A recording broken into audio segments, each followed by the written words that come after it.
श्री दुर्गाष्टपदी प्रथम अध्याय हिंदी में। मेधा ऋषि का राजा सुरत और समाधि को भगवती की महिमा बताते हुए मधु कैटभ वध का प्रसंग सुनाना। विनियोग। ओम प्रथम चरित्र के ब्रह्मा ऋषि, महाकाली देवता, गायत्री छंद, नंदा शक्ति, रक्तदंतिका बीज, अग्नि तत्व और ऋग्वेद स्वरूप है।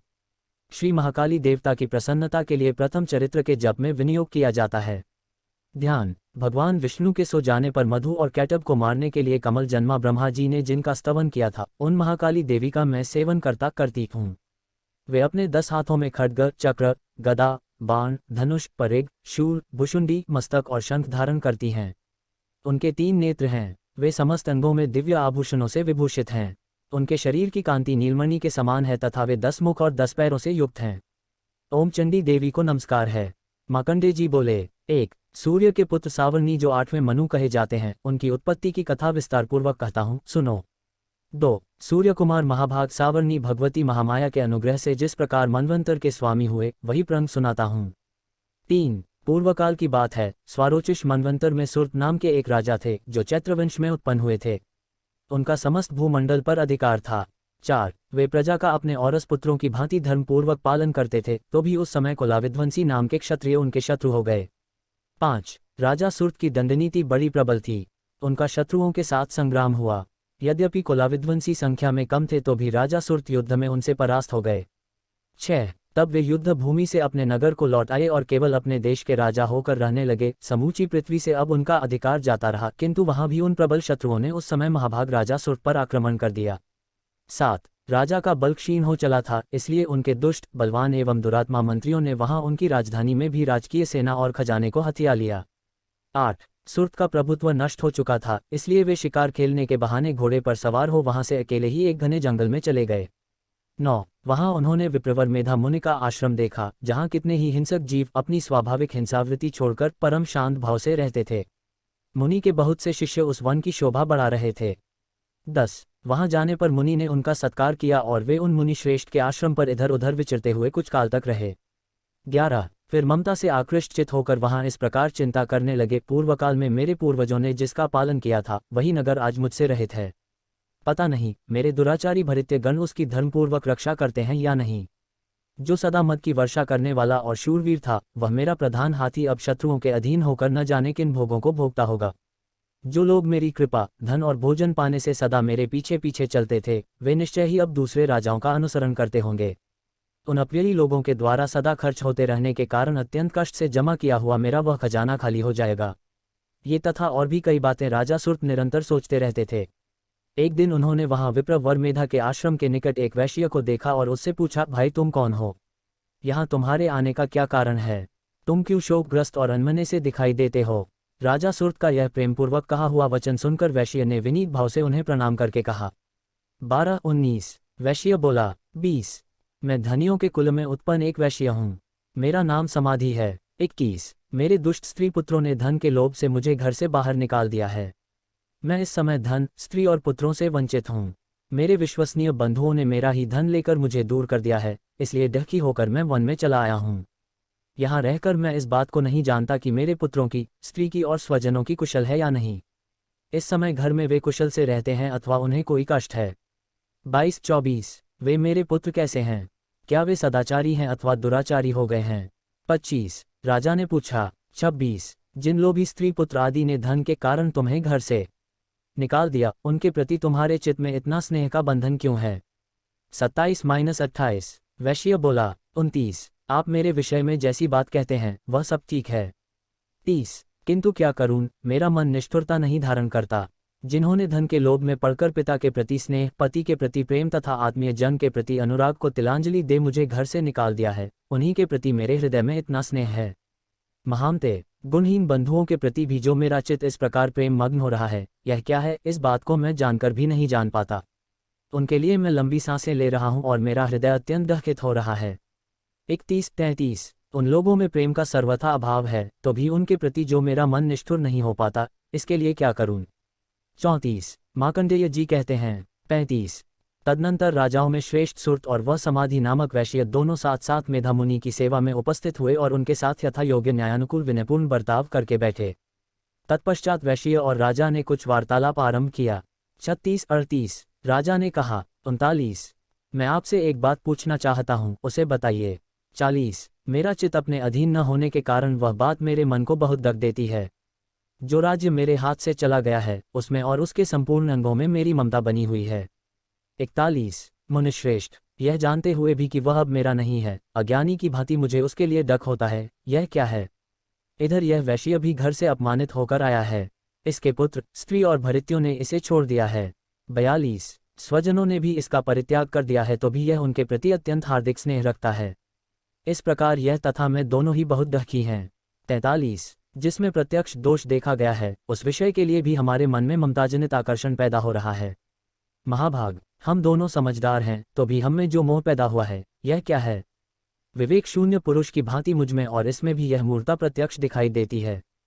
44-45 ऋषि बोले। 46 महाभाग, विषय मार्ग का ज्ञान सब जीवों को है। 47 इसी प्रकार विषय भी सबके लिए अलग अलग हैं, कुछ प्राणी दिन में नहीं देखते और दूसरे रात में ही नहीं देखते। 48 तथा कुछ जीव ऐसे हैं जो दिन और रात्रि में भी बराबर ही देखते हैं। यह ठीक है कि मनुष्य समझदार होते हैं किंतु केवल वे ही ऐसे नहीं होते। 49 पशु, पक्षी और मृग आदि सभी प्राणी समझदार होते हैं। मनुष्यों की समझ भी वैसी ही होती है जैसी उन मृग और पक्षियों की होती है। 50 तथा जैसी मनुष्यों की होती है वैसी ही उन मृग पक्षी आदि की होती है। यह तथा अन्य बातें भी प्रायः दोनों में समान ही हैं। समझ होने पर भी इन पक्षियों को तो देखो, ये स्वयं भूख से पीड़ित होते हुए भी मोहवश बच्चों की चोंच में कितने चाव से अन्न के दाने डाल रहे हैं।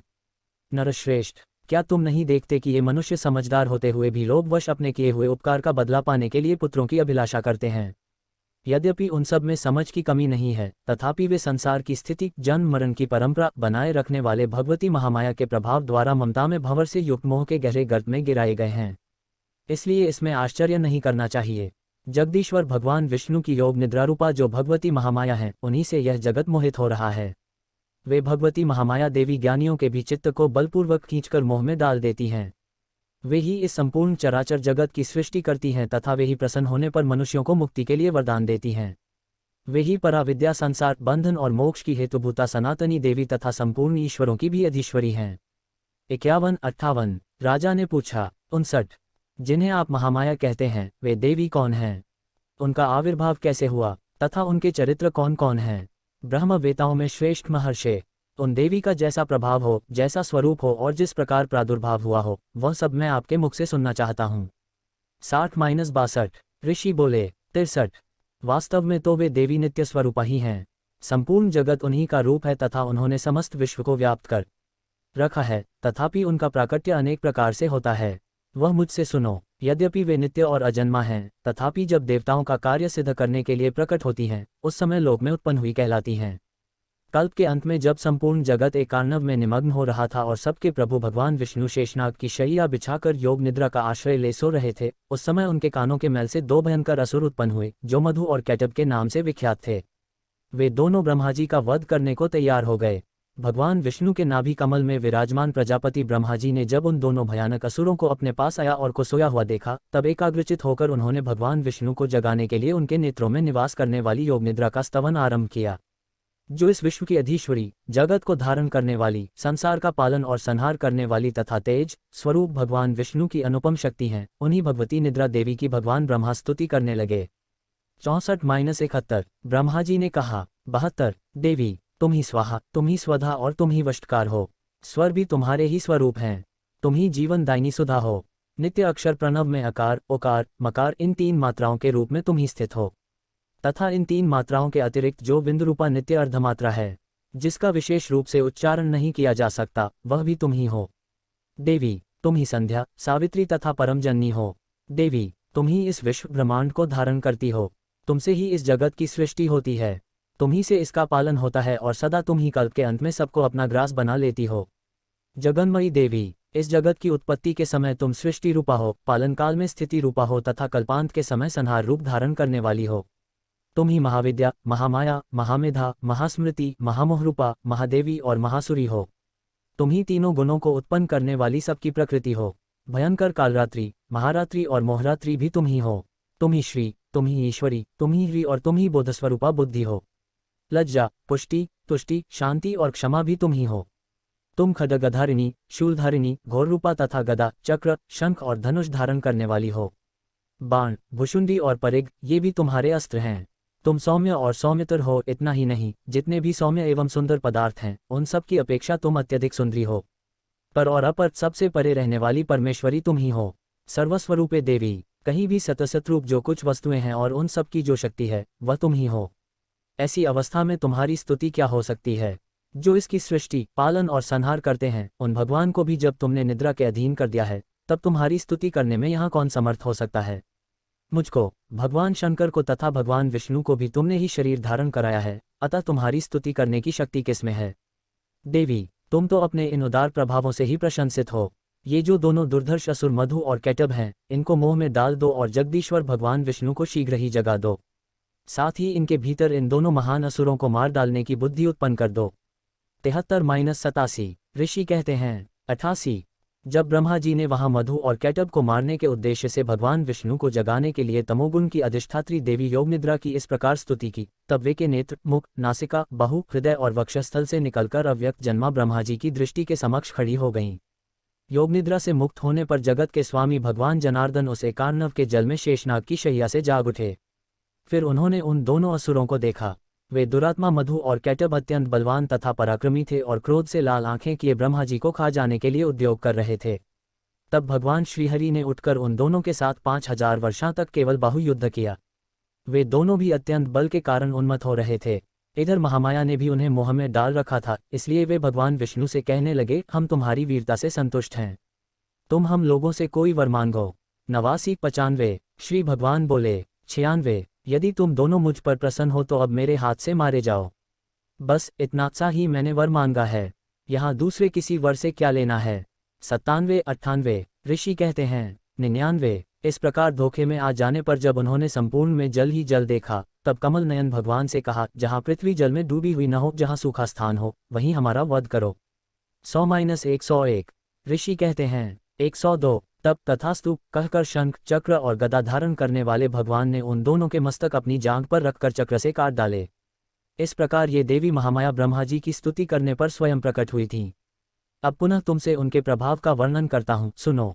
103-104 इस प्रकार श्रीमार्कंडेय पुराण में सावर्णिक मनवंतर की कथा के अंतर्गत देवी महात्म्य में मधु कैटभ वध नामक पहला अध्याय पूरा हुआ। 1 दुर्गा सप्तशती पाठ। दूसरा अध्याय हिंदी में। देवताओं के तेज से देवी का प्रादुर्भाव और महिषासुर की सेना का वध। महर्षि मेधा बोले, प्राचीन काल में देवताओं और असुरों में पूरे 100 वर्षों तक घोर युद्ध हुआ था और देवराज इंद्र देवताओं के नायक थे। इस युद्ध में देवताओं की सेना परास्त हो गई थी और इस प्रकार संपूर्ण देवताओं को जीत महिषासुर इंद्र बन बैठा था। युद्ध के पश्चात हारे हुए देवता प्रजापति श्री ब्रह्मा को साथ लेकर उस स्थान पर पहुंचे जहां पर कि भगवान शंकर विराजमान थे। देवताओं ने अपनी हार का सारा वृतांत भगवान श्री विष्णु और शंकर जी से कह सुनाया। वह कहने लगे, हे प्रभु, महिषासुर सूर्य, चंद्रमा, इंद्र, अग्नि, वायु, यम, वरुण तथा अन्य देवताओं के सब अधिकार छीनकर सबका अधिष्ठाता स्वयं बन बैठा है। उसने समस्त देवताओं को स्वर्ग से निकाल दिया है। वह मनुष्यों की तरह पृथ्वी पर विचर रहे हैं। दैत्यों की सारी करतूत हमने आपको सुना दी है और आपकी शरण में इसलिए आए हैं कि आप उनके वध का कोई उपाय सोचें। देवताओं की बातें सुनकर भगवान श्री विष्णु और शंकर जी को दैत्यों पर बड़ा गुस्सा आया। उनकी भौहें तन गई और आंखें लाल हो गई। गुस्से में भरे हुए भगवान विष्णु के मुख से बड़ा भारी तेज निकला और उसी प्रकार का तेज भगवान शंकर, ब्रह्मा और इंद्र आदि दूसरे देवताओं के मुख से प्रकट हुआ। फिर वह सारा तेज एक में मिल गया और तेज का पुंज वह ऐसे दिखता था जैसे कि जाज्वल्यमान पर्वत हो। देवताओं ने देखा कि उस पर्वत की ज्वाला चारों ओर फैली हुई थी और देवताओं के शरीर से प्रकट हुए तेज की किसी अन्य तेज से तुलना नहीं हो सकती थी। एक स्थान पर इकट्ठा होने पर वह तेज एक देवी के रूप में परिवर्तित हो गया और अपने प्रकाश से तीनों लोकों में व्याप्त जान पड़ा। वह भगवान शंकर का तेज था, उससे देवी का मुख प्रकट हुआ। यमराज के तेज से उसके सिर के बाल बने, भगवान श्री विष्णु के तेज से उसकी भुजाएं बनी, चंद्रमा के तेज से दोनों स्तन और इंद्र के तेज से जंघा तथा पिंडली बनी और पृथ्वी के तेज से नितंब भाग बना। ब्रह्मा के तेज से दोनों चरण और सूर्य के तेज से उनकी अंगुलियां पैदा हुईं। वसुओं के तेज से हाथों की अंगुलियां एवं कुबेर के तेज से नासिका बनी। प्रजापति के तेज से उसके दांत और अग्नि के तेज से उसके नेत्र बने। संध्या के तेज से उसकी भौहें और वायु के तेज से उसके कान प्रकट हुए थे। इस प्रकार उस देवी का प्रादुर्भाव हुआ था। महिषासुर से पराजित देवता उस देवी को देखकर अत्यंत प्रसन्न हुए। भगवान शंकर ने अपने त्रिशूल में से एक त्रिशूल निकालकर उस देवी को दिया और भगवान विष्णु ने अपने चक्र में से एक चक्र निकालकर उस देवी को दिया। वरुण ने अपने चक्र में से एक चक्र निकालकर उस देवी को दिया। वरुण ने देवी को शंख भेंट किया, अग्नि ने इसे शक्ति दी, वायु ने उसे धनुष और बाण दिए, सहस्त्र नेत्रों वाले श्रीदेवारज इंद्र ने उसे अपने वज्र से उत्पन्न करके वज्र दिया और ऐरावत हाथी का एक घंटा उतारकर देवी को भेंट किया। यमराज ने उसे कालदंड में से एक दंड दिया, वरुण ने उसे पाश दिया, प्रजापति ने उस देवी को स्फटिक की माला दी और ब्रह्माजी ने उसे कमंडलू दिया। सूर्य ने देवी के समस्त रोमों में अपनी किरणों का तेज भर दिया। काल ने उसे चमकती हुई ढाल और तलवार दी और उज्ज्वल हार और दिव्य वस्त्र उसे भेंट किए और इनके साथ ही उसने दिव्य चूड़ामणि दी, दो कुंडल, कनकन, उज्ज्वल अर्धचंद्र, बाहों के लिए बाजूबंद, चरणों के लिए नुपुर, गले के लिए सुंदर हंसली और अंगुलियों के लिए रत्नों की बनी हुई अंगूठियां उसे दी। विश्वकर्मा ने उनको फरसा दिया और उसके साथ ही कई प्रकार के अस्त्र और अभेद्य कवच दिए और इसके अतिरिक्त उसने कभी न कुम्हलाने वाले सुंदर कमलों की मालाएं भेंट की। समुद्र ने सुंदर कमल का फूल भेंट किया। हिमालय ने सवारी के लिए सिंह और तरह तरह के रत्न देवी को भेंट किए। यक्षराज कुबेर ने मधु से भरा हुआ पात्र और शेषनाग ने उन्हें बहुमूल्य मणियों से विभूषित नागहार भेंट किया। इसी तरह दूसरे देवताओं ने भी उसे आभूषण और अस्त्र देकर उसका सम्मान किया। इसके पश्चात देवी ने उच्च स्वर से गर्जना की। उसके इस भयंकर नाद से आकाश गूंज उठा। देवी का वह उच्च स्वर से किया हुआ सिंहनाद समा न सका। आकाश उनके सामने छोटा प्रतीत होने लगा। उससे बड़े जोर की प्रतिध्वनि हुई, जिससे समस्त विश्व में हलचल मच गई और समुद्र कांप उठे, पृथ्वी डोलने लगी और सबके सब पर्वत हिलने लगे। देवताओं ने उस समय प्रसन्न हो सिंह वाहिनी जगतमयी देवी से कहा, देवी तुम्हारी जय हो। इसके साथ महर्षियों ने भक्ति भाव से विनम्र होकर उनकी स्तुति की। संपूर्ण त्रिलोकी को शोकमग्न देखकर दैत्यगण अपनी सेनाओं को साथ लेकर और हथियार आदि सजाकर उठ खड़े हुए। महिषासुर के क्रोध की कोई सीमा नहीं थी।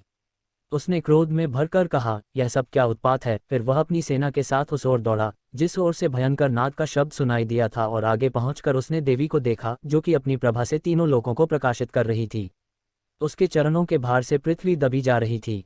माथे के मुकुट से आकाश में एक रेखा सी बन रही थी और उसके धनुष की टिनकोर से सब लोग क्षुब्ध हो रहे थे। देवी अपनी सहस्त्रों भुजाओं को संपूर्ण दिशाओं में फैलाए खड़ी थी। इसके पश्चात उनका दैत्यों के साथ युद्ध छिड़ गया और कई प्रकार के अस्त्र शस्त्रों से सबकी सब दिशाएं उद्भाषित होने लगी। महिषासुर की सेना का सेनापति चिक्षुर नामक एक महान असुर था। वह आगे बढ़कर देवी के साथ युद्ध करने लगा और दूसरे दैत्यों की चतुरंगिनी सेना साथ लेकर चामर भी लड़ने लगा और 60,000 महारथियों को साथ लेकर उदग्र नामक महादैत्य आकर युद्ध करने लगा और महानु नामक असुर 1 करोड़ रथियों को लेकर, असिलोमा नामक असुर 5 करोड़ सैनिकों को साथ लेकर युद्ध करने लगा। वाशकल नामक असुर 60 लाख असुरों के साथ युद्ध में आ डटा। विडाल नामक असुर 1 करोड़ रथियों सहित लड़ने को तैयार था। इन सब के अतिरिक्त और भी हजारों असुर हाथी और घोड़े साथ लेकर लड़ने लगे और इन सब के पश्चात महिषासुर करोड़ों रथों, हाथियों और घोड़ों सहित वहां आकर देवी के साथ लड़ने लगा। सभी असुर तोमर, भिंदीपाल, शक्ति, मुसल, खंडगों, फरसों, पट्टियों के साथ रणभूमि में देवी के साथ युद्ध करने लगे। कई शक्तियां फेंकने लगे और कोई अन्य शस्त्रादि। इसके पश्चात सबके सब दैत्य अपनी अपनी तलवारें हाथों में लेकर देवी की ओर दौड़े और उसे मार डालने का उद्योग करने लगे। मगर देवी ने क्रोध में भरकर खेल ही खेल में उनके सब अस्त्रों शस्त्रों को काट दिया। इसके पश्चात ऋषियों और देवताओं ने देवी की स्तुति आरंभ कर दी और वह प्रसन्न होकर असुरों के शरीरों पर अस्त्र शस्त्रों की वर्षा करती रही। देवी का वाहन भी क्रोध में भरकर दैत्य सेना में इस प्रकार विचरने लगा जैसे कि वन में दावानल फैल रहा हो। युद्ध करती हुई देवी ने क्रोध में भर जितने श्वासों को छोड़ा, वह तुरंत ही सैकड़ों हजारों गणों के रूप में परिवर्तित हो गए।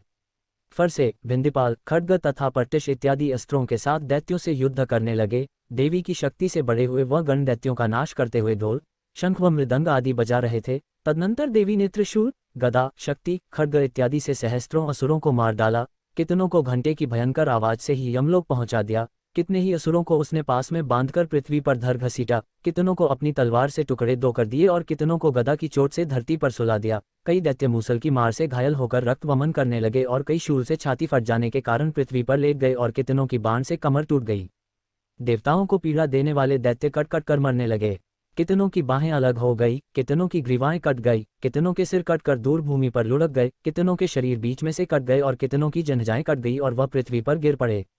कितने ही सिरों व पैरों के कटने पर भी भूमि पर से उठ खड़े हुए और शस्त्र हाथ में लेकर देवी से लड़ने लगे और कई दैत्यगण भूमि में बाजों की ध्वनि के साथ नाच रहे थे। कई असुर जिनके सिर कट चुके थे, बिना सिर के धड़ से ही हाथ में शस्त्र लिए हुए लड़ रहे थे। दैत्य रह रहकर ठहरो ठहरो कहते हुए देवी को युद्ध के लिए ललकार रहे थे।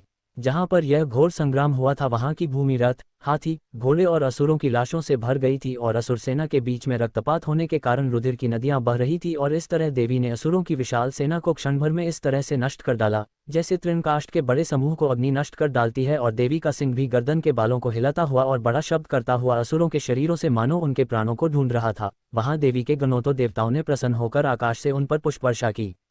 श्री दुर्गा सप्तशती द्वितीय अध्याय पूरा हुआ। दुर्गा सप्तशती पाठ तीसरा अध्याय हिंदी में। सेनापतियों सहित महिषासुर का वध।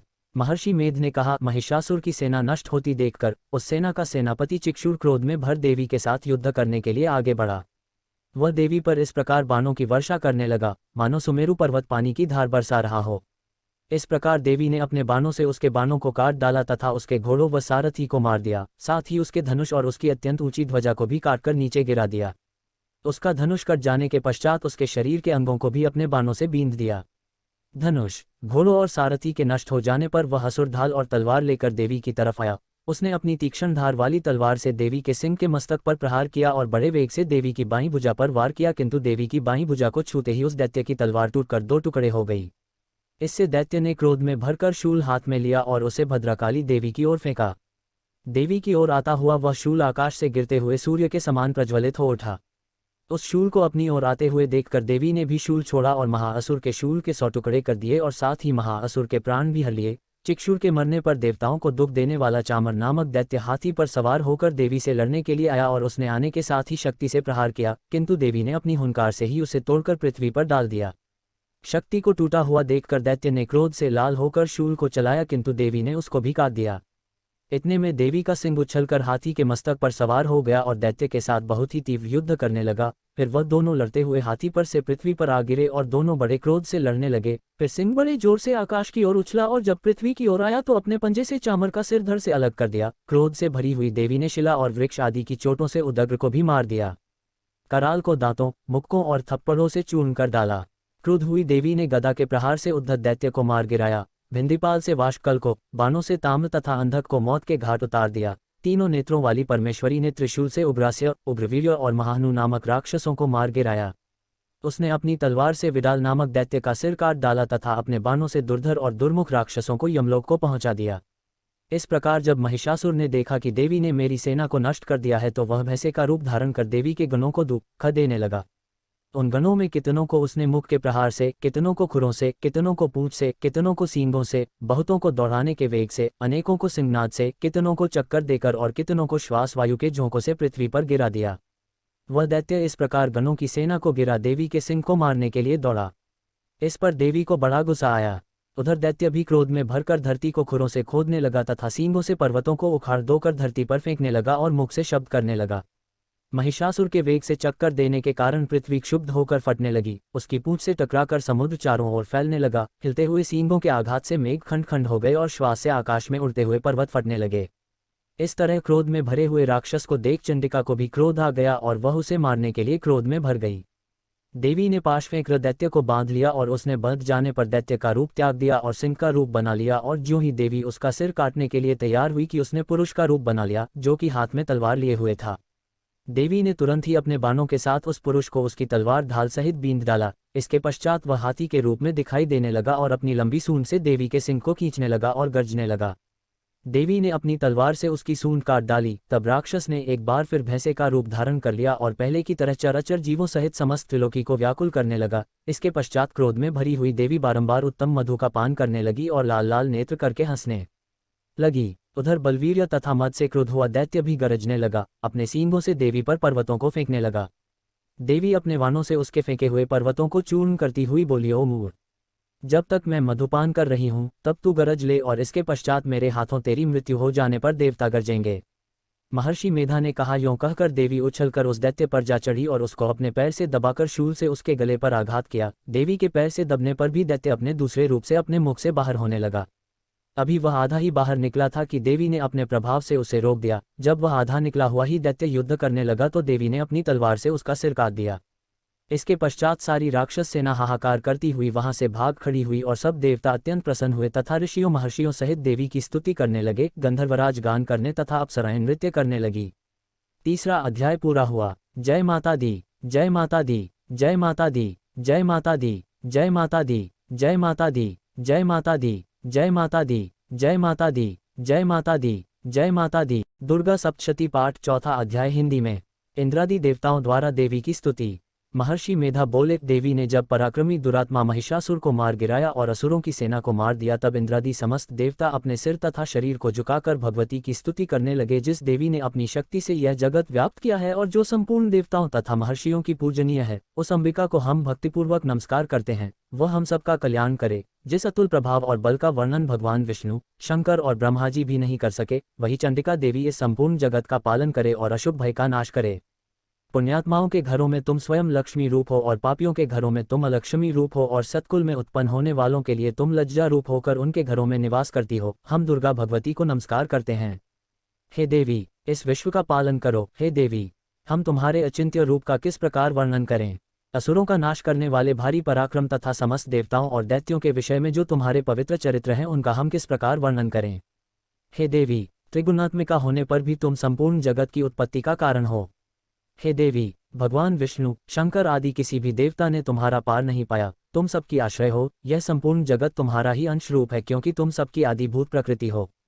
हे देवी, तुम्हारे जिस नाम के उच्चारण से संपूर्ण यज्ञों में सब देवता तृप्ति लाभ करते हैं, वह स्वाहा तुम ही हो। इसके अतिरिक्त तुम पितरों की तृप्ति का कारण हो, इसलिए सब आपको स्वधा कहते हैं।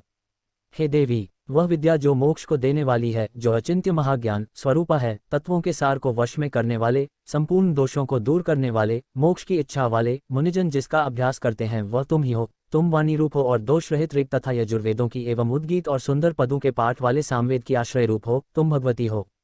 इस विश्व की उत्पत्ति एवं पालन के लिए तुम वार्ता के रूप में प्रकट हुई हो, और तुम संपूर्ण संसार की पीड़ा हरने वाली हो। हे देवी, जिससे सारे शास्त्रों को जाना जाता है, वह मेधाशक्ति तुम ही हो, और दुर्गम भवसागर से पार करने वाली नौ भी तुम ही हो। लक्ष्मी रूप से विष्णु भगवान के हृदय में निवास करने वाली और भगवान महादेव द्वारा सम्मानित गौरी देवी तुम ही हो। मंद मुस्कान वाले, निर्मल पूर्णचंद बिंब के समान और उत्तम सुवर्ण की मनोहर कांति से कमनीय तुम्हारे मुख को देखकर भी महिषासुर क्रोध में भर गया। यह बड़े आश्चर्य की बात है। और हे देवी, तुम्हारा यही मुख जब क्रोध से भर गया तो उदयकाल के चंद्रमा की भांति लाल हो गया और तनी हुई भौहों के कारण विकराल रूप हो गया। उसे देखकर भी महिषासुर के शीघ्र प्राण नहीं निकल गए। यह बड़े आश्चर्य की बात है। आपके कुपित मुख के दर्शन करके भला कौन जीवित रह सकता है। हे देवी, तुम हमारे कल्याण के लिए प्रसन्न हो। आपके प्रसन्न होने से इस जगत का अभ्युदय होता है, और जब आप क्रोध हो जाती हैं तो कितने ही कुलों का सर्वनाश हो जाता है। यह हमने अभी अभी जाना है कि जब तुमने महिषासुर की बहुत बड़ी सेना को देखते दो मार दिया है। हे देवी, सदा अभ्युदय प्रताप देने वाली तुम जिस पर प्रसन्न हो जाती हो, वही देश में सम्मानित होते हैं। उनके धन यश की वृद्धि होती है। उनका धर्म कभी शिथिल नहीं होता है, और उनके यहाँ अधिक पुत्र पुत्रियां और नौकर होते हैं। हे देवी, तुम्हारी कृपा से ही धर्मात्मा पुरुष प्रतिदिन श्रद्धापूर्वक यज्ञ करता है और धर्मानुकूल आचरण करता है, और उसके प्रभाव से स्वर्गलोक में जाता है, क्योंकि तुम तीनों लोकों में मनवांछित फल देने वाली हो। हे माँ दुर्गे, तुम स्मरण करने पर संपूर्ण जीवों के भय नष्ट कर देती हो, और स्थिर चित्त वालों के द्वारा चिंतन करने पर उन्हें और अत्यंत मंगल देती हो। हे दारिद्र्य दुख नाशिनी देवी, तुम्हारे सिवा दूसरा कौन है। तुम्हारा चित्त सदा दूसरों के उपकार में लगा रहता है। हे देवी, तुम शत्रुओं को इसलिए मारती हो कि उनके मारने से दूसरों को सुख मिलता है। वह चाहे नरक में जाने के लिए चिरकाल तक पाप करते रहे हों, किंतु तुम्हारे साथ युद्ध करके सीधे स्वर्ग को जाएं, इसीलिए तुम उनका वध करती हो। हे देवी, क्या तुम दृष्टिपात मात्र से समस्त असुरों को भस्म नहीं कर सकती। अवश्य ही कर सकती हो, किंतु तुम्हारा शत्रुओं को शस्त्रों के द्वारा मारना इसलिए है कि शस्त्रों के द्वारा मरकर वे स्वर्ग को जावें। इस तरह से हे देवी, उन शत्रुओं के प्रति भी तुम्हारा विचार उत्तम है। हे देवी, तुम्हारे उग्र खड्ग की चमक से और त्रिशूल की नोक की कांति की किरणों से असुरों की आंखें फूट नहीं गई। उसका कारण यह था कि वे किरणों से शोभायमान तुम्हारे चंद्रमा के समान आनंद प्रदान करने वाले सुंदर मुख को देख रहे थे। हे देवी, तुम्हारा शील बुरे वृतांत को दूर करने वाला है, और सबसे अधिक तुम्हारा रूप है, जो न तो कभी चिंतन में आ सकता है और न जिसकी दूसरों से कभी तुलना ही हो सकती है। तुम्हारा बल व पराक्रम शत्रुओं का नाश करने वाला है। इस तरह तुमने शत्रुओं पर भी दया प्रकट की है। हे देवी, तुम्हारे बल की किसके साथ बराबरी की जा सकती है, तथा शत्रुओं को भय देने वाला इतना सुंदर रूप भी और किसका है। हृदय में कृपा और युद्ध में निष्ठुरता, यह दोनों बातें तीनों लोकों में केवल तुम ही में देखने में आई है। हे माता, युद्ध भूमि में शत्रुओं को मारकर तुमने उन्हें स्वर्ग लोक में पहुंचाया है। इस तरह तीनों लोकों की तुमने रक्षा की है, तथा उन उन्मत्त असुरों से जो हमें भय था उसको भी तुमने दूर किया है। तुमको हमारा नमस्कार है। हे देवी, तुम शूल तथा खड्ग से हमारी रक्षा करो, तथा घंटे की ध्वनि और धनुष की टिनकोर से भी हमारी रक्षा करो। हे चंडिके, आप अपने शूल को घुमाकर पूर्व, पश्चिम, उत्तर तथा दक्षिण दिशा में हमारी रक्षा करो। तीनों लोकों में जो तुम्हारे सौम्य रूप हैं तथा घोर रूप हैं, उनसे हमारी रक्षा करो तथा इस पृथ्वी की रक्षा करो। हे अंबिके, आपके कर पल्लवों में जो खड्ग, शूल और गदा आदि शस्त्र शोभा पा रहे हैं, उनसे हमारी रक्षा करो। महर्षि बोले कि इस प्रकार जब सब देवताओं ने जगत माता भगवती की स्तुति की और नंदवन के पुष्पों तथा गंध अनुलेपों द्वारा उनका पूजन किया और फिर सबने मिलकर जब सुगंधित व दिव्य धूपों द्वारा उनको सुगंधी निवेदन की, तब देवी ने प्रसन्न होकर कहा, हे देवताओं, तुम सब मुझसे मनवांछित वर मांगो। देवता बोले, हे भगवती, तुमने हमारा सब कुछ कार्य कर दिया, अब हमारे लिए कुछ भी मांगना बाकी नहीं रहा, क्योंकि तुमने हमारे शत्रु महिषासुर को मार डाला है। हे महेश्वरी, तुम इस पर भी यदि हमें कोई वर देना चाहती हो तो बस इतना वर दो कि जब जब हम आपका स्मरण करें तब तब आप हमारी विपत्तियों को हरण करने के लिए हमें दर्शन दिया करो। हे अंबिके, जो कोई भी तुम्हारी स्तुति करे तुम उनको वित्त समृद्धि और वैभव देने के साथ ही उनके धन और स्त्री आदि संपत्ति बढ़ावे और सदा हम पर प्रसन्न रहें।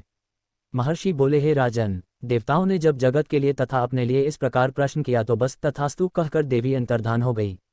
हे भूप, जिस प्रकार तीनों लोकों का हित चाहने वाली यह भगवती देवताओं के शरीर से उत्पन्न हुई थी, वह सारा वृतांत मैंने तुझसे कह दिया है, और इसके पश्चात दुष्टसुरों तथा शुंभ निशुंभ का वध करने और सब लोगों की रक्षा करने के लिए जिस प्रकार गौरी देवी के शरीर से उत्पन्न हुई थी, वह सारा वृतांत मैं यथावत वर्णन करता हूँ।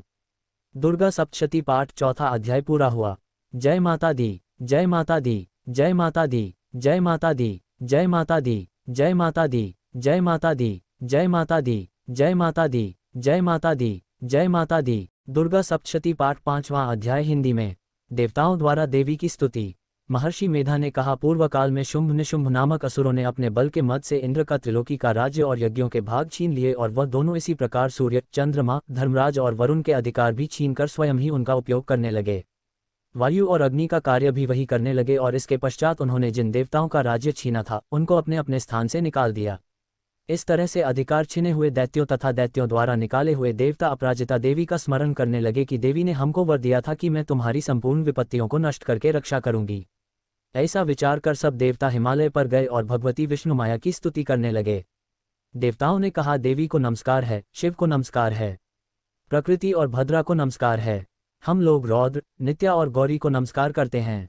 ज्योत्सनामयी, चंद्ररूपिणी व सुखरूपा देवी को निरंतर नमस्कार है। शरणागतों का कल्याण करने वाली वृद्धि और सिद्धिरूपा देवी को हम बार दो नमस्कार करते हैं, और नैऋति, राजाओं की लक्ष्मी तथा सर्वाणी को नमस्कार है। दुर्गा को, दुर्ग स्थलों को पार करने वाली दुर्गपारा को, सारा, सर्वकारिणी, ख्याति कृष्ण और भूम्र देवी को सदैव नमस्कार है। अत्यंत सौम्य तथा अत्यंत रौद्ररूपा को हम नमस्कार करते हैं, उन्हें हमारा बारंबार प्रणाम है। जगत की आधारभूत कृति देवी को बार बार नमस्कार करते हैं। जिस देवी को प्राणी मात्र विष्णु माया कहते हैं उसको नमस्कार है, उसको नमस्कार है, उसको नमस्कार है। जो देवी संपूर्ण प्राणियों में चेतना कहलाती है उसको नमस्कार है, उसको नमस्कार है, उसको नमस्कार है। जो देवी संपूर्ण प्राणियों में बुद्धि रूप से स्थित है उसको नमस्कार है, उसको नमस्कार है, उसको नमस्कार है। जो देवी सब प्राणियों में निद्रा रूप से विराजमान है उसको नमस्कार है, उसको नमस्कार है, उसको नमस्कार है। जो देवी संपूर्ण प्राणियों में क्षुधा रूप से विराजमान है उसको नमस्कार है, उसको नमस्कार है, उसको नमस्कार है। जो देवी संपूर्ण प्राणियों में छाया रूप से स्थित है उसको नमस्कार है, उसको नमस्कार है, उसको नमस्कार है। जो देवी सब प्राणियों में शक्ति रूप से स्थित है उसको नमस्कार है, उसको नमस्कार है, उसको नमस्कार है।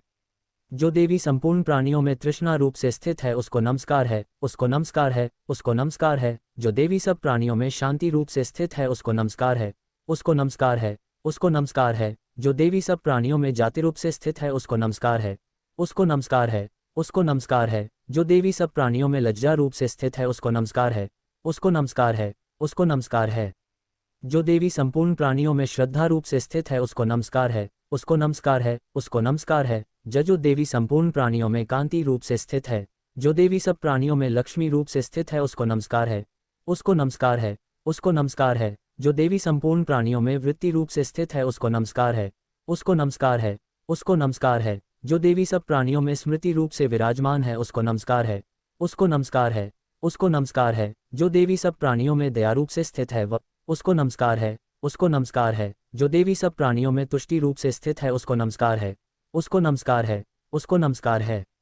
जो देवी संपूर्ण प्राणियों में मातृ रूप से स्थित है उसको नमस्कार है, उसको नमस्कार है, उसको नमस्कार है। जो देवी संपूर्ण प्राणियों में भ्रांति रूप से स्थित है उसको नमस्कार है, उसको नमस्कार है, उसको नमस्कार है। जो देवी संपूर्ण प्राणियों में नित्य व्याप्त रहती है उसको नमस्कार है, उसको नमस्कार है, उसको नमस्कार है। जो देवी चैतन्य रूप से इस संपूर्ण संसार को व्याप्त करके स्थित है उसको नमस्कार है, उसको नमस्कार है, उसको नमस्कार है। पूर्व काल में देवताओं ने अपने अभीष्ट फल पाने के लिए जिसकी स्तुति की है और देवराजेंद्र ने बहुत दिनों तक जिसका सेवन किया है वह कल्याण की साधना भूता ईश्वरी हमारा कल्याण और मंगल करे तथा सारी विपत्तियों को नष्ट कर डाले। असुरों के सताए हुए हम संपूर्ण देवता उस परमेश्वरी को इस समय नमस्कार करते हैं तथा जो भक्ति पूर्वक स्मरण किए जाने पर तुरंत ही सब विपत्तियों को नष्ट कर देती है वह जगदम्बा इस समय भी हमारा मंगल करके हमारी समस्त विपत्तियों को दूर करें। महर्षि मेधा ने कहा, हे राजन, इस प्रकार जब देवता स्तुति कर रहे थे तो उसी समय पार्वती देवी गंगा में स्नान करने के लिए आई। तब उनके शरीर से प्रकट होकर शिवादेवी बोली, शुंभ दैत्य के द्वारा स्वर्ग से निकले हुए और निशुंभ से हारे हुए यह देवता मेरी स्तुति कर रहे हैं। पार्वती के शरीर से अंबिका निकली थी, इसलिए उसको संपूर्ण लोक में कौशिकी कहते हैं। कौशिकी के प्रकट होने के पश्चात पार्वती देवी के शरीर का रंग काला हो गया और वह हिमालय पर रहने वाली कालिका देवी के नाम से प्रसिद्ध हुई। फिर शुंभ और निशुंभ के दूत चंद्रमुंड वहां आए और उन्होंने परम मनोहर रूप वाली अंबिका देवी को देखा। फिर वह शुंभ के पास जाकर बोले, महाराज, एक अत्यंत सुंदर स्त्री हिमालय को प्रकाशित कर रही है, वैसा रंग रूप आज तक हमने किसी स्त्री में नहीं देखा। हे असुरेश्वर, आप यह पता लगाएं कि वह कौन है और उसको ग्रहण कर ले। वह स्त्री स्त्रियों में रत्न है, वह अपनी कांति से 10 दिशाओं को प्रकाशित करती हुई वहां स्थित है, इसलिए आपका उसको देखना उचित है। हे प्रभो, तीनों लोकों के हाथी, घोड़े और मणि इत्यादि जितने रत्न हैं वह सब इस समय आपके घर में शोभायमान हैं। हाथियों में रत्न रूप ऐरावत हाथी और उच्चश्रवा नामक घोड़ा तो आप इंद्र से ले आए हैं। हंसों द्वारा जुता हुआ विमान जो कि ब्रह्मा जी के पास था अब भी आपके पास है, और यह महापद्म नामक खजाना आपने कुबेर से छीना है। समुद्र ने आपको सदा खिले हुए फूलों की किंजलकिनी नामक माला दी है।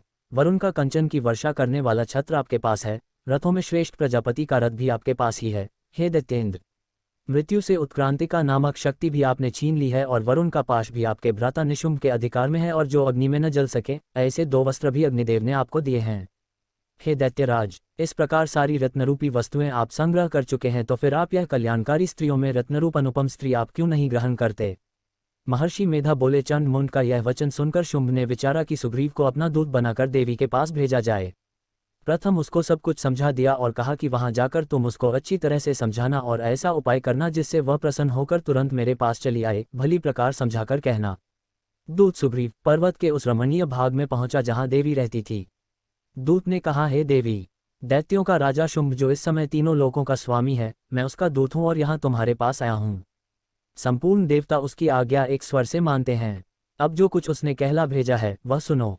उसने कहा है, इस समय संपूर्ण त्रिलोकी मेरे वश में है और संपूर्ण यज्ञों के भाग को पृथक पृथक मैं ही लेता हूं, और तीनों लोकों में जितने श्रेष्ठ रत्न हैं वह सब मेरे पास हैं। देवराज इंद्र का वाहन ऐरावत मेरे पास है जो मैंने छीन लिया है। उच्च श्रवा नामक घोड़ा जो क्षीरसागर मंथन करने से प्रकट हुआ था उसे देवताओं ने मुझे समर्पित किया है। हे सुंदरी, इनके अतिरिक्त और भी जो रत्नभूषण पदार्थ देवताओं के पास थे वह सब मेरे पास हैं। हे देवी, मैं तुम्हें संसार की स्त्रियों में रत्न मानता हूँ क्योंकि रत्नों का उपभोग करने वाला मैं ही हूँ। हे चंचल कटाओं वाली सुंदरी, अब यह मैं तुझ पर छोड़ता हूँ कि तू मेरे या मेरे भाई महापराक्रमी निशुंभ की सेवा में आ जाए। यदि तू मुझे वरेगी तो तुझे अतुल महान ऐश्वर्य की प्राप्ति होगी, अतः तुम अपनी बुद्धि से यह विचार कर मेरे पास चली आओ। महर्षि मेधा ने कहा, दूत के ऐसा कहने पर संपूर्ण जगत का कल्याण करने वाली भगवती दुर्गा मन ही मन मुस्कुराए और इस प्रकार कहने लगी।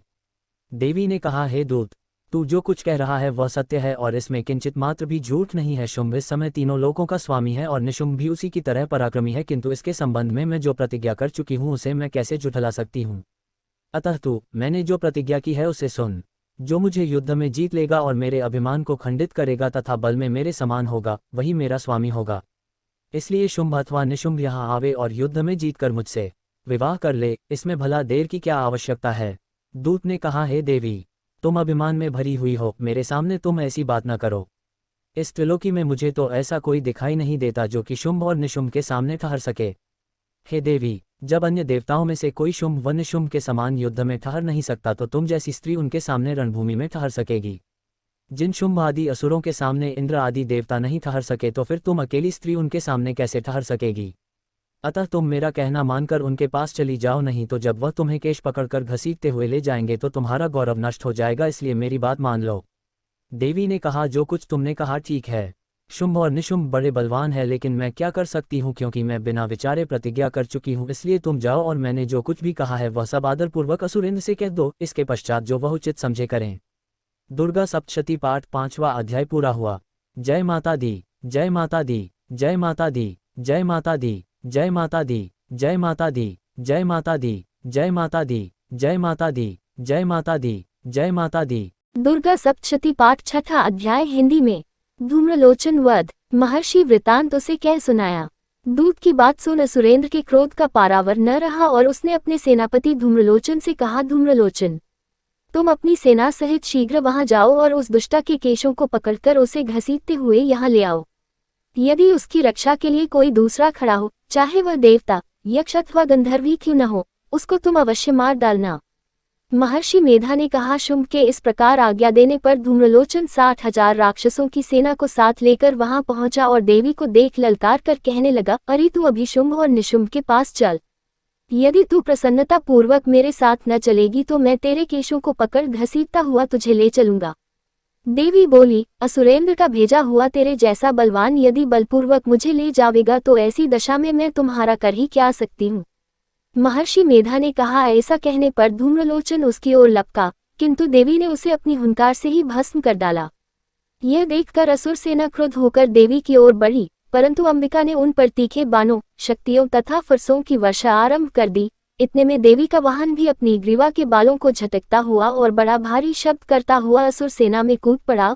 उसने कई असुर अपने पंजों से, कई अपने जबड़ों से और कई को धरती पर पटककर अपनी दाढ़ों से घायल करके मार डाला। उसने कई असुरों के अपने नख से पेट फाड़ डाले और कई असुरों का तो केवल थप्पड़ मारकर सिर धड़ से अलग कर दिया। कई असुरों की भुजाएं और सिर तोड़ डाले और गर्दन के बालों को हिलाते हुए उसने कई असुरों को पकड़कर उनके पेट फाड़कर उनका रक्त पी डाला। इस प्रकार देवी के उस महाबलवान सिंह ने क्षणभर में असुर सेना को समाप्त कर दिया। शुंभ ने जब यह सुना कि देवी ने धूम्रलोचन असुर को मार डाला है और उसके सिंह ने सारी सेना का संहार कर डाला है, तब उसको बड़ा क्रोध आया। उसके मारे क्रोध के ऊंट फड़कने लगे और उसने चंड तथा मुंड नामक महाअसुरों को आज्ञा दी, हे चंड, हे मुंड, तुम अपने साथ एक बड़ी सेना लेकर वहां जाओ और उस देवी के बाल पकड़कर उसे बांधकर तुरंत यहाँ ले आओ। यदि उसको यहाँ लाने में किसी प्रकार का संदेह हो तो अपनी सेना सहित उससे लड़ते हुए उसको मार डालो और जब वह दुष्टा और उसका सिंह दोनों मारे जावे तब भी उसको बांधकर यहाँ ले आना। दुर्गा सप्तशती पाठ छठा अध्याय पूरा हुआ। जय माता दी, जय माता दी, जय माता दी, जय माता दी, जय माता दी, जय माता दी, जय माता दी, जय माता दी, जय माता दी, जय माता दी, जय माता दी। दुर्गा सप्तशती पाठ 7वां अध्याय हिंदी में। चंड और मुंड का वध। महर्षि मेधा ने कहा, दैत्यराज की आज्ञा पाकर चंड और मुंड चतुरंगिनी सेना को साथ लेकर हथियार उठाए हुए देवी से लड़ने के लिए चल दिए।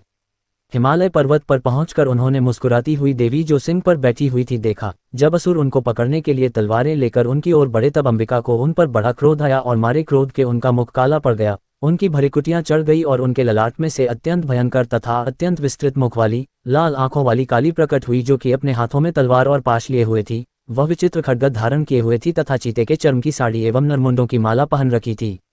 उसका मांस सूखा हुआ था और शरीर केवल हड्डियों का ढांचा था और जो भयंकर शब्द से दिशाओं को पूर्ण कर रही थी, वह असुर सेना पर टूट पड़ी और दैत्यों का भक्षण करने लगी। वह पार्श्व रक्षकों, अंकुशधारी महावतों, हाथियों पर सवार योद्धाओं और घंटा सहित हाथियों को एक हाथ से पकड़ दोकर अपने मुंह में डाल रही थी और इसी प्रकार वह घोड़ों, रथों, सारथियों व रथों में बैठे हुए सैनिकों को मुंह में डालकर भयानक रूप से चबा रही थी। किसी के केश पकड़कर, किसी को पैरों से दबाकर और किसी दैत्य को छाती से मसलकर मार रही थी। वह दैत्य के छोड़े हुए बड़े 2 अस्त्र शस्त्रों को मुंह में पकड़कर और क्रोध में भर उनको दांतों में पीस रही थी। उसने कई बड़े 2 असुर भक्षण कर डाले, कितनों को रौंद डाला और कितनी उसकी मार के मारे भाग गए, कितनों को उसने तलवार से मार डाला, कितनों को अपने दांतों से समाप्त कर दिया और इस प्रकार से देवी ने क्षण भर में संपूर्ण दैत्य सेना को नष्ट कर दिया। यह देख महापराक्रमी चंड काली देवी की ओर पलका और मुंड ने भी देवी पर अपने भयानक बाणों की वर्षा आरंभ कर दी और अपने हजारों चक्र उस पर छोड़े। उस समय वह चमकते हुए बाण व चक्र देवी के मुख में प्रविष्ट हुए इस प्रकार देख रहे थे जैसे मानो बहुत से सूर्य मेघों की घटा में प्रविष्ट हो रहे हों। इसके पश्चात भयंकर शब्द के साथ काली ने अत्यंत जोश में भरकर विकट अट्टहास किया। उसका भयंकर मुख देखा नहीं जाता था, उसके मुख से श्वेत दांतों की पंक्ति चमक रही थी। फिर उसने तलवार हाथ में लेकर हूँ शब्द कहकर चंड के ऊपर आक्रमण किया और उसके केश पकड़कर उसका सिर काटकर अलग कर दिया। चंड को मरा हुआ देखकर मुंड देवी की ओर लपका, परंतु देवी ने क्रोध में भरे उसे भी अपनी तलवार से यमलोक पहुंचा दिया। चंड और मुंड को मरा हुआ देखकर उसकी बाकी बची हुई सेना वहां से भाग गई। इसके पश्चात काली चंड और मुंड के कटे हुए सिरों को लेकर चंडिका के पास गई और प्रचंड अट्टहास के साथ कहने लगी, हे देवी, चंड और मुंड 2 महादैत्यों को मारकर तुम्हें भेंट कर दिया है। अब शुंभ और निशुंभ का तुमको स्वयं वध करना है। महर्षि मेधा ने कहा, वहां लाए हुए चंड और मुंड के सिरों को देखकर कल्याणकाई चंडी ने काली से मधुर वाणी में कहा, हे देवी, तुम चून की चंड और मुंड को मेरे पास लेकर आई हो, अतः संसार में चामुंडा के नाम से तुम्हारी ख्याति होगी। दुर्गा सप्तशती पाठ 7वां अध्याय पूरा हुआ। जय माता दी, जय माता दी, जय माता दी, जय माता दी, जय माता दी, जय माता दी, जय माता दी, जय माता दी, जय माता दी, जय माता दी, जय माता दी। दुर्गा सप्तशती पाठ 8वां अध्याय हिंदी में। रक्तबीज वध। महर्षि मेधा ने कहा, चंड और मुंड नामक असुरों के मारे जाने से और बहुत सी सेना के नष्ट हो जाने से असुरों के राजा प्रतापी शंभु ने क्रोध युक्त होकर अपनी संपूर्ण सेना को युद्ध के लिए तैयार होने की आज्ञा दी। उसने कहा, अब उदयुद्ध नामक 86 असुर सेनापति अपनी सेनाओं के साथ युद्ध के लिए जाएं और कंबु नामक 84 सेनापति भी युद्ध के लिए जाएं और कोटिवीर्य नामक 50 सेनापति और धौम्रकुल नाम के 100 सेनापति प्रस्थान करें। कालिक, दोहृद, मौर्य और कालकेय यह दैत्य भी मेरी आज्ञा से सचकर युद्ध के लिए कूच करें। भयानक शासन करने वाला असुरों का स्वामी शुंभ इस प्रकार आज्ञा देकर बहुत बड़ी सेना के साथ युद्ध के लिए चला। उसकी सेना को अपनी ओर आता देखकर चंडिका ने अपनी धनुष की टिनकोर से पृथ्वी और आकाश के बीच का भाग गुंजा दिया।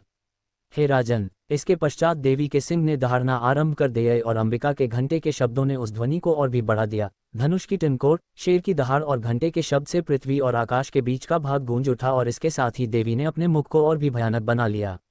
ऐसे भयंकर शब्द को सुनकर राक्षसी सेना ने देवी तथा सिंह को चारों ओर से घेर लिया। हे राजन, उस समय दैत्यों के नाश के लिए और देवताओं के हित के लिए ब्रह्मा, शिव, कार्तिकेय, विष्णु तथा इंद्र आदि देवों की शक्तियां जो अत्यंत पराक्रम और बल से संपन्न थी, उनके शरीर से निकलकर उसी रूप में चंडिका देवी के पास गई। जिस देवता का जैसा रूप था, जैसे आभूषण थे और जैसा वाहन था, वैसा ही रूप, आभूषण और वाहन लेकर उन देवताओं की शक्तियां दैत्यों से युद्ध करने के लिए आई। हंस युक्त विमान में बैठकर और रुद्राक्ष की माला तथा कमंडलू धारण करके ब्रह्मा जी की शक्ति आई। वृषभ पर सवार होकर, हाथ में त्रिशूल लेकर, महानाग का कंकण पहनकर और चंद्ररेखा से भूषित होकर भगवान शंकर की शक्ति माहेश्वरी आई और मोर पर आरूढ़ होकर हाथ में शक्ति लिए दैत्यों से युद्ध करने के लिए कार्तिकेय जी की शक्ति उन्हीं का रूप धारण करके आई। भगवान विष्णु की शक्ति गरुड़ पर सवार होकर शंख, चक्र, श्रांत, गदा, धनुष तथा खंडक हाथ में लिए हुए आई। श्रीहरि की शक्ति वाराही, वाराह का शरीर धारण करके आई और नरसिंह के समान शरीर धारण करके उनकी शक्ति नारसिंही भी आई। उसकी गर्दन के झटकों से आकाश के तारे टूट पड़ते थे और इसी प्रकार देवराज इंद्र की शक्ति ऐन्द्री भी ऐरावत के ऊपर सवार होकर आई। पश्चात इन देव शक्तियों से घिरे हुए भगवान शंकर ने चंडिका से कहा, मेरी प्रसन्नता के लिए तुम शीघ्र ही इन असुरों को मारो।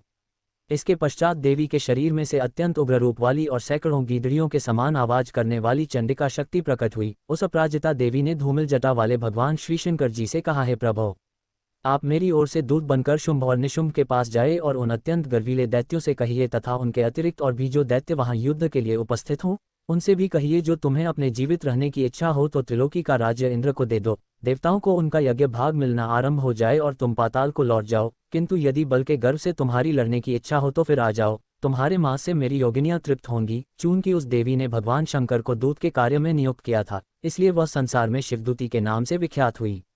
भगवान शंकर से देवी का संदेश पाकर उन दैत्यों के क्रोध का कोई आर पार न रहा और वह जिस स्थान पर देवी विराजमान थी वहां पहुंचे और जाने के साथ ही उस पर बाणों और शक्तियों की वर्षा करने लगे। देवी ने उनके फेंके हुए बाणों, शक्तियों, त्रिशूल और फरसों को अपने वाणों से काट डाला और काली देवी उस देवी के साथ आगे खड़ी होकर शत्रुओं को त्रिशूल से विदीर्ण करने लगी और खटवांग से कुचलने लगी। ब्राह्मणी जिस तरफ दौड़ती थी, उसी तरफ अपने कमंडलू का जल छिड़क कर दैत्यों के वीर्य व बल को नष्ट कर देती थी और इसी प्रकार माहेश्वरी त्रिशूल से, वैष्णवी चक्र से और अत्यंत कोपवाली कौमारी शक्ति द्वारा असुरों को मार रही थी और ऐद्री के बाजू के प्रहार से सैकड़ों दैत्य रक्त की नदियां बहाते हुए पृथ्वी पर सो गए। वाराही ने कितने ही राक्षसों को अपनी थूथन द्वारा मृत्यु के घाट उतार दिया। दाढ़ों के अग्रभाग से कितने ही राक्षसों की छाती को चीर डाला और चक्र की चोट से कितनों ही को विदीर्ण करके धरती पर डाल दिया। बड़े दो राक्षसों को नारसिंही अपने नखों से विदीर्ण करके भक्षण कर रही थी और सिंहनाद से चारों दिशाओं को गुंजाती हुई रणभूमि में विचर रही थी। शिवदूती के प्रचंड अट्टहास से कितने ही दैत्य भयभीत होकर पृथ्वी पर गिर पड़े और उनके गिरते ही वह उनको भक्षण कर गई। इस तरह क्रोध में भरे हुए मातृगणों द्वारा नाना प्रकार के उपायों से बड़े बड़े असुरों को मरते हुए देखकर राक्षसी सेना भाग खड़ी हुई और उनको इस प्रकार भागता देखकर रक्तबीज नामक महापराक्रमी राक्षस क्रोध में भरकर युद्ध के लिए आगे बढ़ा। उसके शरीर से रक्त की बूंदें पृथ्वी पर जैसे ही गिरती थी, तुरंत वैसे ही शरीर वाला तथा वैसा ही बलवान दैत्य पृथ्वी से उत्पन्न हो जाता था। रक्तबीज गदा हाथ में लेकर ऐद्री के साथ युद्ध करने लगा। जब ऐद्री शक्ति ने अपने वज्र से उसको मारा तो घायल होने के कारण उसके शरीर से बहुत सा रक्त बहने लगा और उसकी प्रत्येक बूंद से उसके समान ही बलवान तथा महापराक्रमी अनेकों दैत्य भयंकर रूप से प्रकट हो गए। वह सबके सब दैत्य बीज के समान ही बलवान तेज वाले थे। वह भी भयंकर अस्त्र शस्त्र लेकर देवियों के साथ लड़ने लगे। जब ऐद्री के वज्र प्रहार से उसके मस्तक पर चोट लगी और रक्त बहने लगा तो उसमें से हजारों ही पुरुष उत्पन्न हो गए। वैष्णवी ने चक्र से और ऐद्री ने गदा से रक्तबीज को चोट पहुंचाई और वैष्णवी के चक्र से घायल होने पर उसके शरीर से जो रक्त बहा उससे हजारों महाअसुर उत्पन्न हुए, जिनके द्वारा यह जगत व्याप्त हो गया। कौमारी ने शक्ति से, वाराही ने खड्ग से और माहेश्वरी ने त्रिशूल से उसको घायल किया।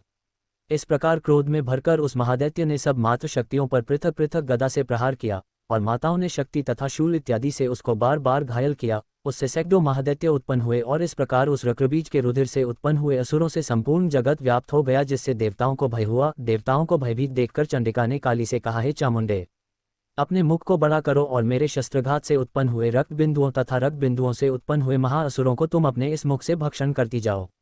इस प्रकार रक्त बिंदुओं से उत्पन्न हुए महादैत्यों को भक्षण करती हुई तुम रणभूमि में विचरो। इस प्रकार रक्त क्षीण होने से यह दैत्य नष्ट हो जाएगा। तुम्हारे भक्षण करने के कारण अन्य दैत्य नहीं होंगे। काली से इस प्रकार कहकर चंडिका देवी ने रक्तबीज पर अपने त्रिशूल से प्रहार किया और काली देवी ने अपने मुख में उसका रक्त ले लिया। तब उसने गदा से चंडिका पर प्रहार किया। प्रहार से चंडिका को तनिक भी कष्ट न हुआ, किंतु रक्तबीज के शरीर से बहुत सा रक्त बहने लगा, लेकिन उसके गिरने के साथ ही काली ने उसको अपने मुख में ले लिया।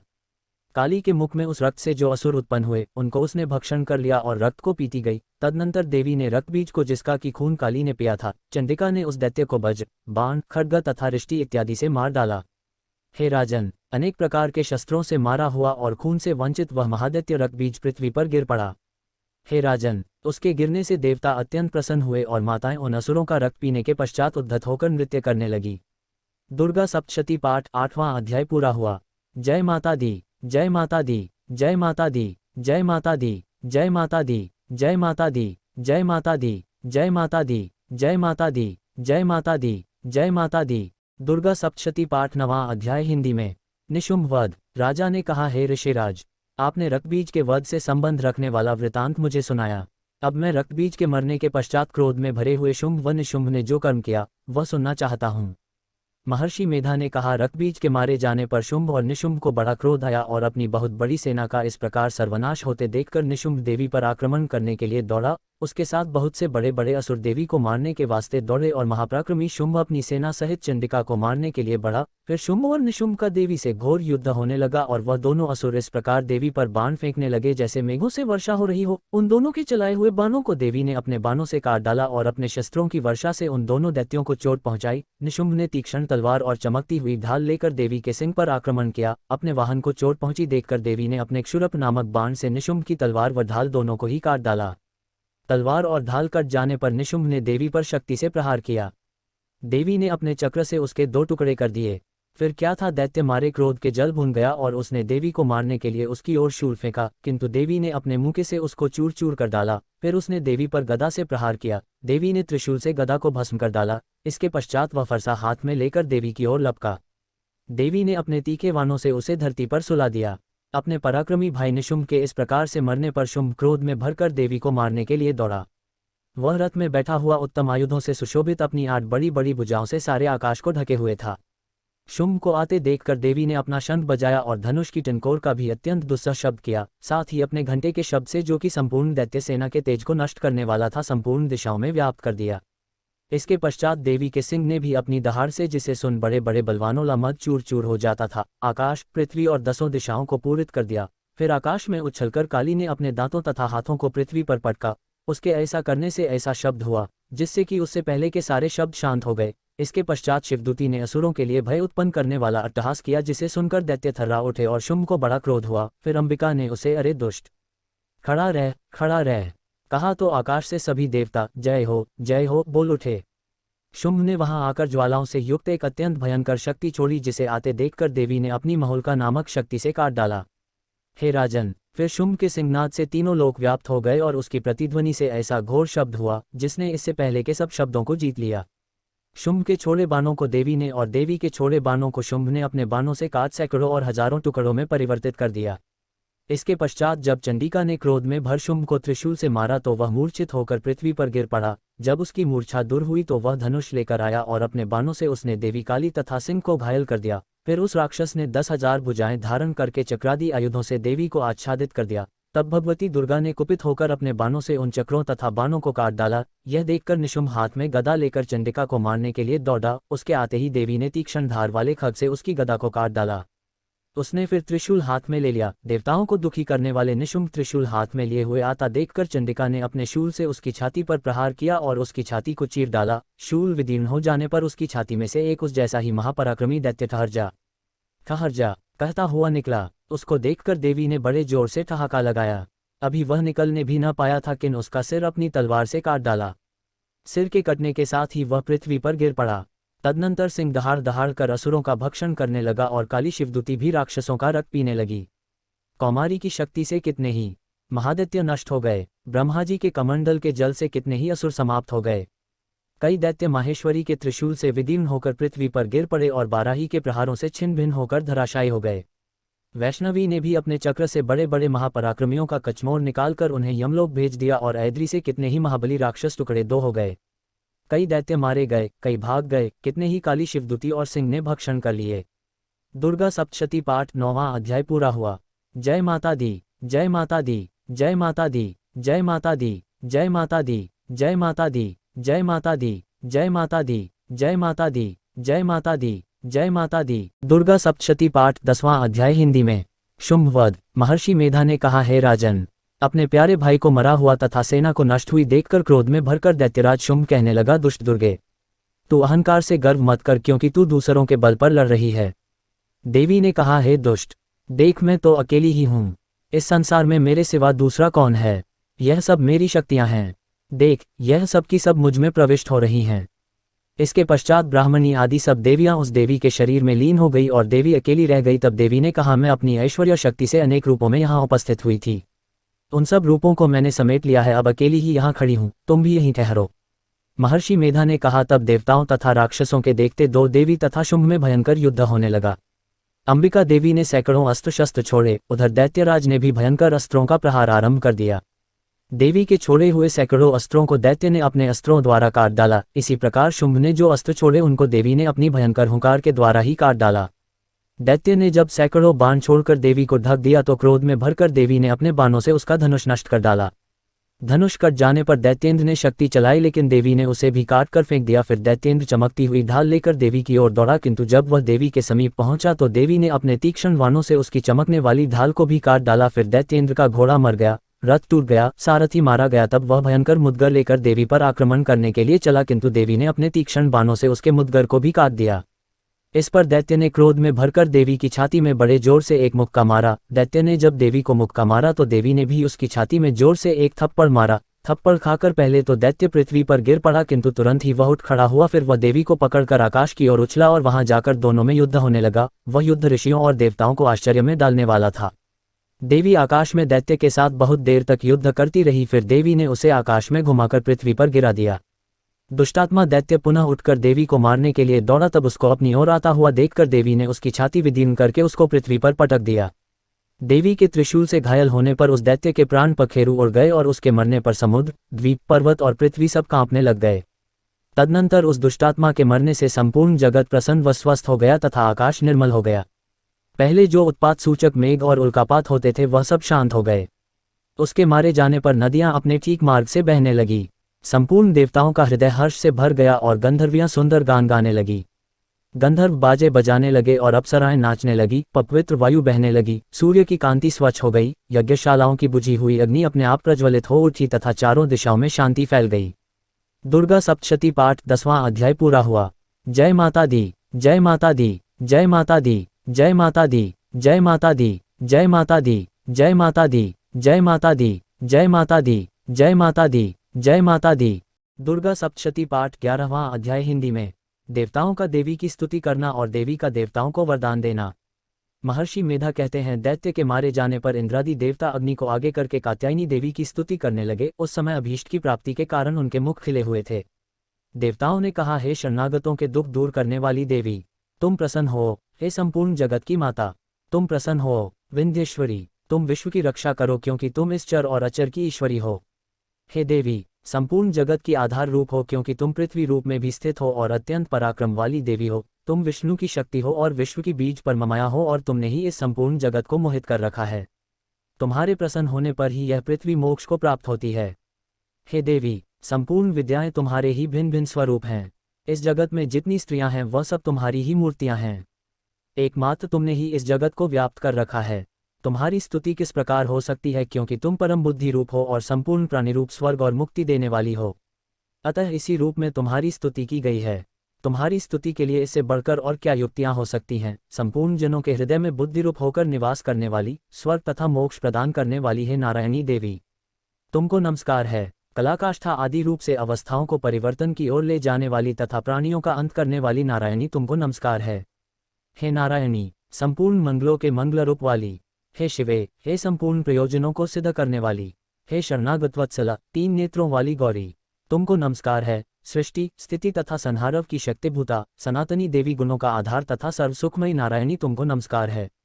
हे शरण में आए हुए शरणागतों, दीन दुखियों की रक्षा में तत्पर, संपूर्ण पीड़ाओं को हरने वाली है नारायणी, तुमको नमस्कार है। हे नारायणी, तुम ब्रह्माणी का रूप धारण करके हंसों से जुते हुए विमान पर बैठती हो तथा कुश से अभिमंत्रित जल छिड़कती रहती हो, तुम्हें नमस्कार है। माहेश्वरी रूप से त्रिशूल, चंद्रमा और सर्पों को धारण करने वाली है महावृषभ वाहन वाली नारायणी, तुम्हें नमस्कार है। मोरों तथा मुक्कुटों से घिरी रहने वाली, महाशक्ति को धारण करने वाली है कौमारी रूपधारिणी, निष्पाप नारायणी, तुम्हें नमस्कार है। हे शंख, चक्र, गद, परशुराम, धनुष रूप आयुधों को धारण करने वाली वैष्णवी शक्ति रूपा नारायणी, तुम हम पर प्रसन्न हो, तुम्हें नमस्कार है।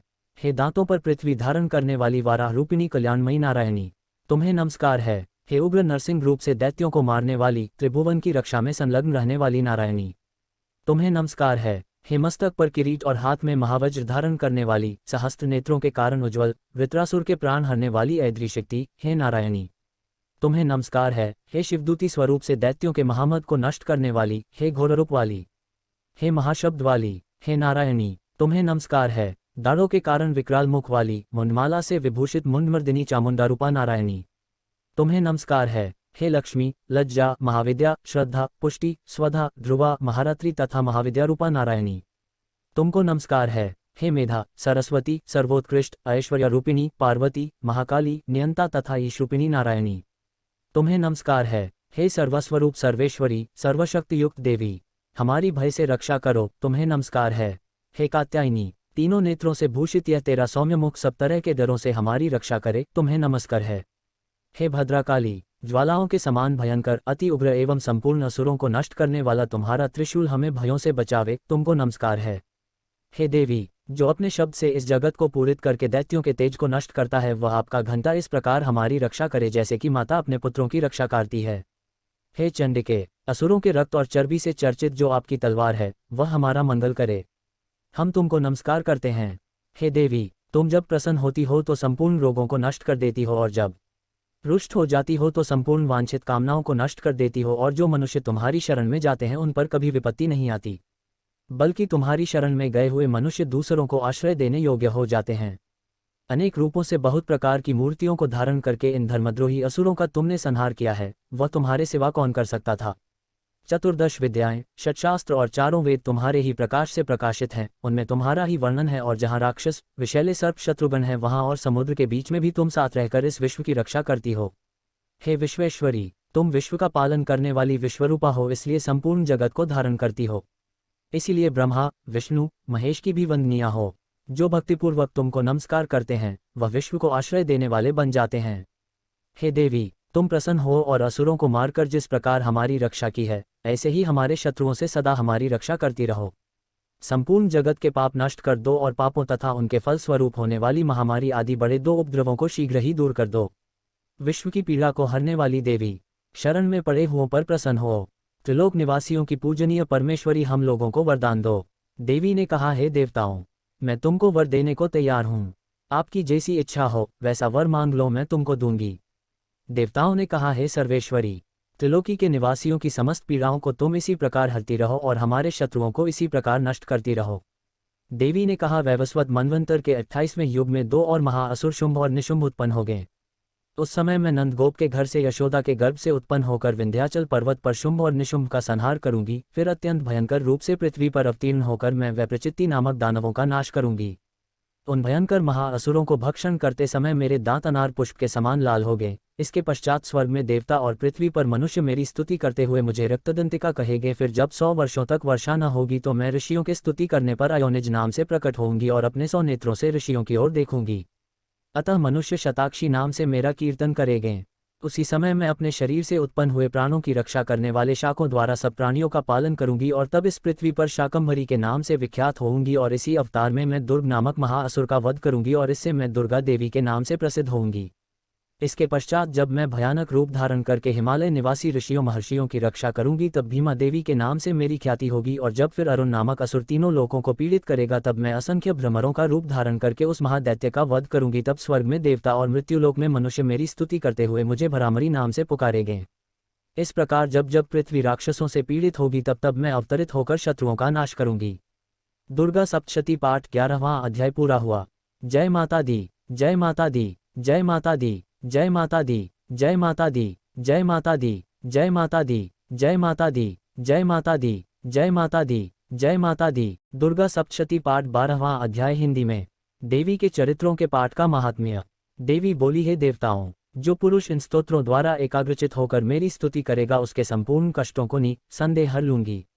मधुकैटभ के नाश, महिषासुर के वध और शुंभ तथा निशुंभ के वध की जो मनुष्य कथा कहेंगे, मेरे महात्म्य को अष्टमी, चतुर्दशी व नवमी के दिन एकाग्रचित से भक्तिपूर्वक सुनेंगे, उनको कभी कोई पाप न रहेगा, पाप से उत्पन्न हुई विपत्ति भी उनको न सताएगी, उनके घर में दरिद्रता न होगी और न उनको प्रियजनों का बिछोह होगा, उनको किसी प्रकार का भय न होगा।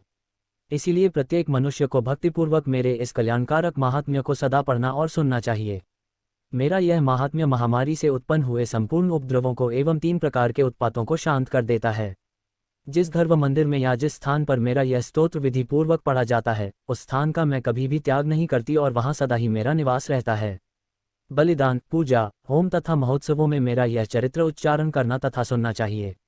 ऐसा हवन या पूजन मनुष्य जानकर या बिना जाने करे, मैं उसे तुरंत ग्रहण कर लेती हूँ और शरद काल में प्रत्येक वर्ष जो महापूजा की जाती है उनमें मनुष्य भक्तिपूर्वक मेरा यह महात्म्य सुनकर सब विपत्तियों से छूट जाता है और धन, धान्य तथा पुत्रादि से संपन्न हो जाता है। और मेरे इस महात्म्य व कथाओं इत्यादि को सुनकर मनुष्य निर्भय हो जाता है और महात्म्य के श्रवण करने वालों के शत्रु नष्ट हो जाते हैं तथा कल्याण की प्राप्ति है और उनका कुल आनंदित हो जाता है। सब कष्ट शांत हो जाते हैं तथा भयंकर स्वप्न दिखाई देना तथा घरेलू दुख इत्यादि सब मिट जाते हैं।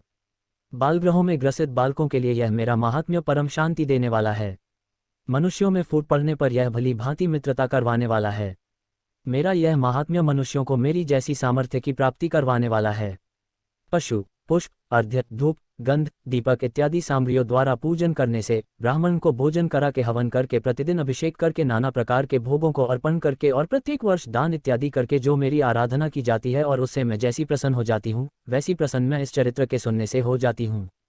यह महात्म्य श्रवण करने पर पापों को हर लेता है तथा आरोग्य प्रदान करता है। मेरे प्रादुर्भाव का कीर्तन दुष्ट प्राणियों से रक्षा करने वाला है, युद्ध में दुष्ट दैत्यों का संहार करने वाला है। इसके सुनने से मनुष्य को शत्रुओं का भय नहीं रहता।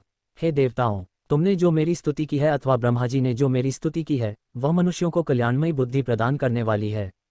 वन में सूने मार्ग में अथवा दावानल से घिर जाने पर, वन में चोरों से घिरा हुआ या शत्रुओं द्वारा पकड़ा हुआ, जंगल में सिंहों से, व्याघ्रों से या जंगली हाथियों द्वारा पीछा किया हुआ, राजा के क्रोध हो जाने पर, मारे जाने के भय से, समुद्र में नाव के डगमगाने पर, भयंकर युद्ध में फंसा होने पर, किसी भी प्रकार की पीड़ा से पीड़ित, घोर बाधाओं से दुखी हुआ मनुष्य मेरे इस चरित्र को स्मरण करने से संकट से मुक्त हो जाता है।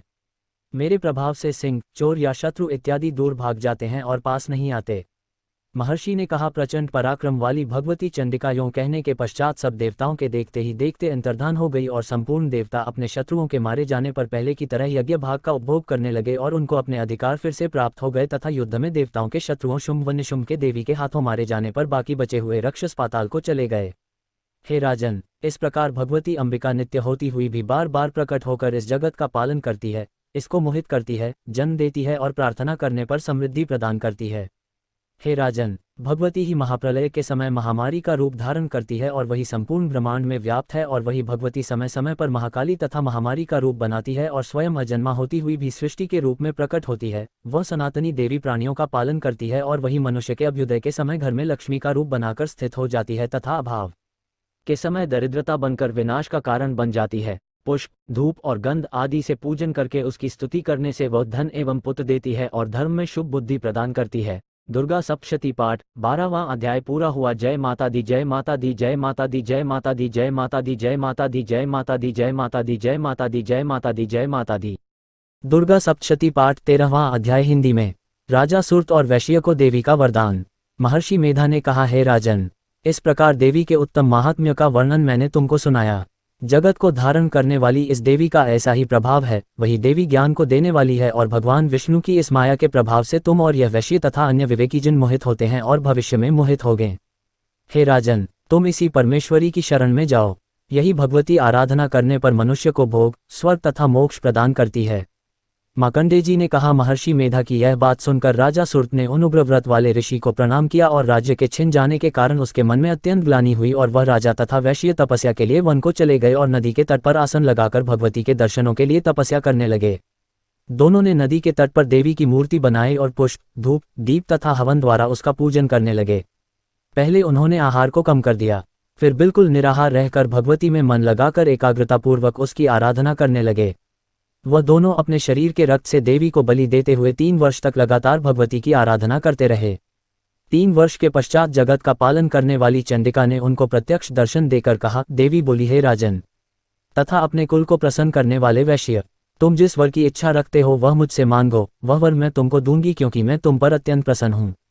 मार्कंडेय जी कहते हैं, यह सुन राजा ने अगले जन्म में नष्ट न होने वाला अखंड राज्य और इस जन्म में बलपूर्वक अपने शत्रुओं को नष्ट करने के पश्चात अपना पुनः राज्य प्राप्त करने के लिए भगवती से वरदान मांगा और वैश्य ने भी, जिसका चित्त संसार की ओर से विरक्त हो चुका था, भगवती से अपनी ममता तथा अहंकार रूप आसक्ति को नष्ट कर देने वाले ज्ञान को देने के लिए कहा। देवी ने कहा, हे राजन, तुम शीघ्र ही अपने शत्रुओं को मारकर पुनः अपना राज्य प्राप्त कर लोगे। तुम्हारा राज्य स्थिर रहने वाला होगा। फिर मृत्यु के पश्चात आप सूर्यदेव के अंश से जन्म लेकर सावर्णिक मनु के नाम से इस पृथ्वी पर ख्याति को प्राप्त होगे। हे वैश्य, कुल में श्रेष्ठ आपने जो मुझसे वर मांगा है वह आपको देती हूँ। आपको मोक्ष को देने वाले ज्ञान की प्राप्ति होगी। मार्कंडेय जी कहते हैं, इस प्रकार उन दोनों को मनोवांछित वर प्रदान करता था। उनसे अपनी स्तुति सुनकर भगवती अंतर्धान हो गई और इस प्रकार क्षत्रियों में श्रेष्ठ वह राजा सुरत भगवान सूर्यदेव से जन्म लेकर इस पृथ्वी पर सावर्णिक मनु के नाम से विख्यात हुए। दुर्गा सप्तशती पाठ 13वां अध्याय पूरा हुआ। दुर्गा सप्तशती पाठ संपूर्ण। जय माता दी, जय माता दी, जय माता दी, जय माता दी, जय माता दी, जय माता दी, जय माता दी, जय माता दी, जय माता दी, जय माता दी, जय माता दी,